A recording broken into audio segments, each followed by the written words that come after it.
Olá, meu nome é Felipe Lacerda e hoje eu vou mostrar como que a gente utilizou pilha, fila e fila de prioridade nas linguagens Object-Pascal e Hack e qual é a principal diferença entre elas. Bom, a ideia aqui é não falar sobre cada estrutura, o que cada estrutura faz na teoria, mas sim como cada linguagem permite manipular e como isso influencia o desenvolvimento dos programas.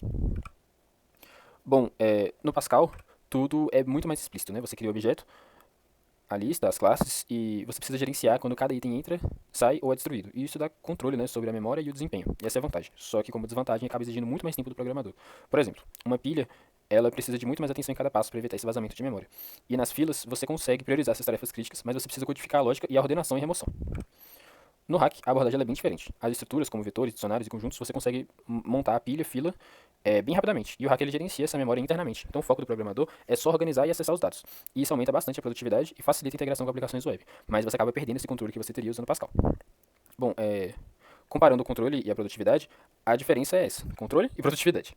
Bom, no Pascal o programador ele consegue decidir tudo, quando criar, remover ou limpar cada item, e é ideal quando você precisa dessa previsibilidade, como algum sistema embarcado ou algum software crítico. E no hack, a linguagem cuida desses detalhes internos automaticamente, e é ideal quando o objetivo é a rapidez no desenvolvimento, principalmente nessas aplicações web mais simples, que você não precisa se preocupar com cada detalhe da memória.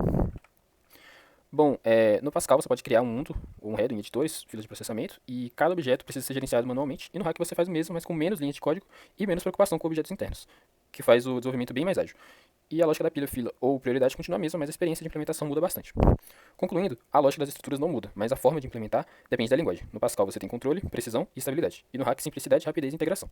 Escolher a linguagem certa vai ser do que mais importante para você naquele momento: controle ou produtividade. Olá, meu nome é Felipe Lacerda e hoje eu vou mostrar a implementação do nosso código especificamente, nesse momento, a parte de pilhas. Bom, começando, esse aqui é o início do nosso programa. Aqui a gente define o nome e algumas configurações de como o código deve ser interpretado.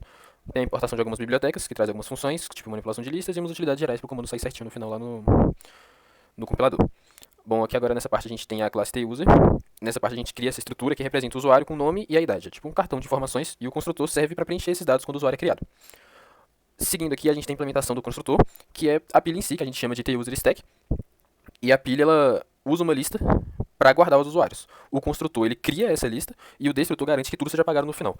E depois a gente vê os métodos que a gente vai os métodos principais da pilha, né? A gente tem o push, que ele coloca o usuário no topo, o pop, que remove o último usuário colocado, o pick, que olha quem está no topo sem remover, o isEmpty, que é o que verifica se a pilha está vazia, e o size, que mostra quantos usuários estão guardados, né? E aqui agora seguindo a gente tem a implementação, push, pop, pick, isEmpty, size. E aqui o programa principal, que é o uso da pilha, né? A gente cria a pilha, empilhamos os três usuários, Diego, Ana e Carlos, e logo em seguida a gente mostra o tamanho da pilha e quem está no topo. E aí, na sequência, a gente retira cada usuário um por um, mostrando os dados, e no final a gente verifica se a pilha ficou vazia e a gente libera tudo da memória.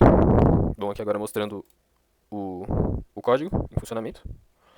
Aqui, bonitinho, tudo certinho. Seguindo, agora eu vou falar sobre a fila de usuários no Pascal. Assim como no exemplo anterior, né, que a gente tem aquele mesmo cabeçalho com as configurações e bibliotecas que a gente precisa, eu não vou detalhar muito, porque a lógica é a mesma do cabeçalho que a gente usou na pilha.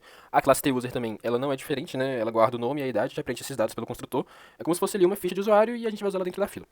Bom, a partir de aqui agora, da classe TUser, é quando as coisas começam a ficar diferentes, né? Porque aqui a gente começa a representar a fila. A fila ela também usa uma lista interna, mas o funcionamento é diferente da pilha, porque as operações elas seguem a regra do primeiro que entra e o primeiro que sai. Que agora a gente tem aqui as funções que a gente vai utilizar na fila. E bom, a InQueue, ela adiciona o usuário no final. DQueue remove do início, ou seja, sempre quem é o primeiro, quem está na frente. O pick, ele permite ver quem é o primeiro sem ter que retirar. E o isEmpty e o size, eles dizem se a pessoa, se tem alguma coisa na fila, né, se a fila está vazia ou não, e quantos usuários ela tem. Aqui a implementação, né, o InQueue, DQueue, pick, isEmpty e size. E agora partindo para o programa principal, aqui é onde a gente cria a fila e adicionamos os três usuários que a gente vai utilizar, que são o Diego, a Ana e o Carlos, o nome e a idade deles aqui. E aí a gente também usa um laço que vai retirando cada usuário usando o DQueue sempre no início da fila. E aqui fica clara a diferença para a pilha, né? A ordem de saída é exatamente a mesma ordem de entrada. E aqui agora vamos fazer o programa rodar. Aqui. A série do programa mostra o tamanho da fila, que é 3, o primeiro usuário, e depois cada um sendo removido respeitando a ordem de chegada na fila, né? E no final aqui agora a gente consegue ver que a fila está vazia. E é isso, finalizando aqui o nosso programa. Dando continuidade, agora a gente vai falar sobre a fila de prioridade usando Pascal. Bom, aqui agora o cabeçalho do programa também continua o mesmo, só com aquelas configurações básicas, o nome do programa, modo de compilação e a codificação que a gente precisa para executar o terminal corretamente. E enfim, seguindo, a gente tem a classe TUser, que agora a gente tem uma pequena diferença, que é... bom, a classe TUser ela continua definindo os usuários que a gente vai colocar na fila, mas diferente da fila simples, aqui cada usuário tem uma prioridade. E significa o quê? Com a chegada de vários usuários, nem sempre quem entrou primeiro sai primeiro. Bom, o construtor create, ele inicializa os três campos, nome, idade e prioridade, e aí a gente pode imaginar que cada usuário é uma ficha com essas informações e a prioridade funciona como se fosse uma etiqueta dizendo esse usuário é mais urgente. E essa ideia de prioridade é muito utilizada nas situações do dia a dia, né? Por exemplo, em um hospital ou qualquer coisa do gênero, mesmo tendo chegado depois, esses pacientes são colocados na fila de emergência, por isso são atendidos primeiro. E é por isso que é por isso que esse tipo de fila é tão importante. Tipo de fila de prioridade. Bom, seguindo aqui agora a gente tem o T-Priority Queue. E, bom, ela também usa uma lista interna, mas diferente da fila normal, toda vez que a gente adiciona um usuário, a gente tem que manter a ordem de prioridade. Bom, o construtor ele inicializa a lista vazia, pronta para receber usuários.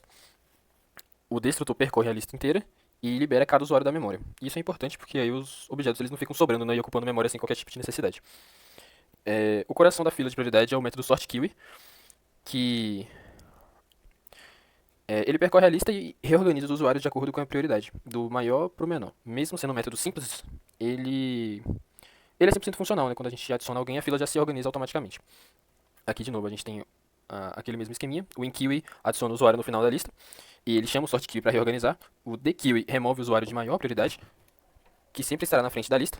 O pick, ele olha quem é o primeiro usuário, sem remover, que ajuda quando a gente quer saber quem vai ser atendido a seguir. E o exempt e o size, eles indicam se a fila está vazia e quantos usuários ela tem.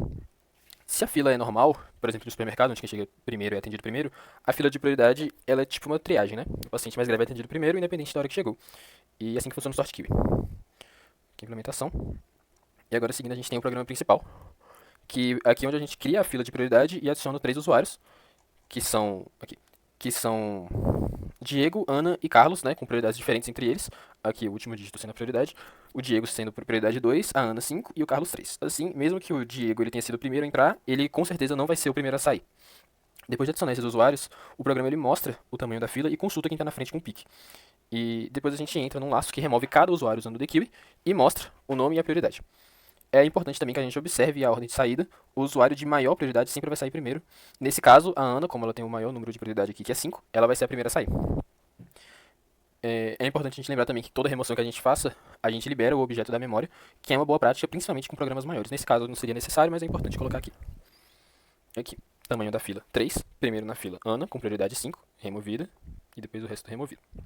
E aqui agora a fila vazia no final, dando um encerramento aí ao nosso código. Boa noite, professor. Tudo bem? Meu nome é Nicolas, tá? Hoje eu vou estar aqui apresentando um pouquinho das estruturas de dados nativas e umas implementações que eu fiz aqui com a linguagem Hack a partir dessas estruturas nativas que ela tem, tá? O Hack tem aqui, nativamente, uns tipos primitivos, tá? Inteiro, texto. Eu vou estar aqui dando uma mostradinha básica aqui pro senhor. Keywords, types. Tá? A gente tem um booleano, a gente tem um inteiro, a gente tem um float, string e null. E a gente tem um arrays, que seria basicamente as coleções do Hack, tá? E é onde se localizam também, dentro da documentação, as estruturas de dados. Então a gente tem aqui vetor, set e dicionário, tá? O vetor aqui é bem simples. É com vetor, por exemplo, que a gente faz a implementação de listas e filas e etc. Eu fiz a implementação de uma pilha, tá? Uma pilha estática básica com, com vetor, tá? Então a gente tem aqui, por exemplo, eu criei um vetor aqui com capacidade fornecida pela chamada da função, pela chamada do construtor da classe. A utilização é bem simples, tá? Então para fazer o push eu só chamo com essa sintaxe. O hack ele estende o PHP, tá? Então ele é um superset do PHP, digamos assim. Tem um métodozinho print aqui básico. O funcionamento é bem tranquilo, realmente, é bem tranquilo. O hack ele possui tipos genéricos, então eu consigo tipificar esse vetor. Eu não fiz isso, mas eu fiz no dicionário. E o funcionamento é tranquilo, tá? É bem simples. Eu vou comentar essa parte do dicionário e vou rodar o hack aqui. Eu tenho aqui a stack exempt, depois eu tenho aqui a montagem da stack, não ficou bem formatado, mas enfim, o foco não é esse. Depois aqui eu já povoei com P, depois com C, depois fiz um pop. E é bem simples, no geral é bem simples o vetor, tá? Ele só adiciona algumas funcionalidades básicas ao array do PHP.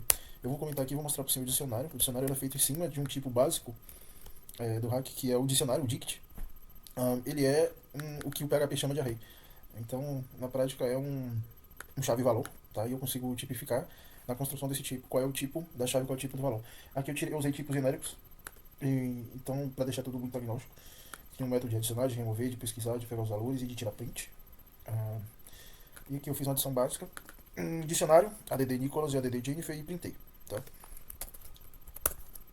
E aqui tá. É bem tranquilo. É um tipo que é muito costumeiro usar na conversão para JSON, então ele é bem utilizado aí em aplicações web, principalmente na parte ali da montagem de resposta no controller. E é isso, o hack é bem legal. Ele possui outro tipo que eu não me aprofundei bastante, mas esse tipo é o Key7. E ele, na prática, seria um pouquinho do vetor bombado. Tá? Ele é um vetor um pouquinho mais bombado. Inclusive, esses tipos eles são convertíveis um ao outro. Então, por exemplo, eu consigo pegar todas as chaves do dicionário e o retorno disso vai ser um vetor. Tá? É isso. É o que eu tenho para falar hoje dos tipos do hack. Tá? Obrigado.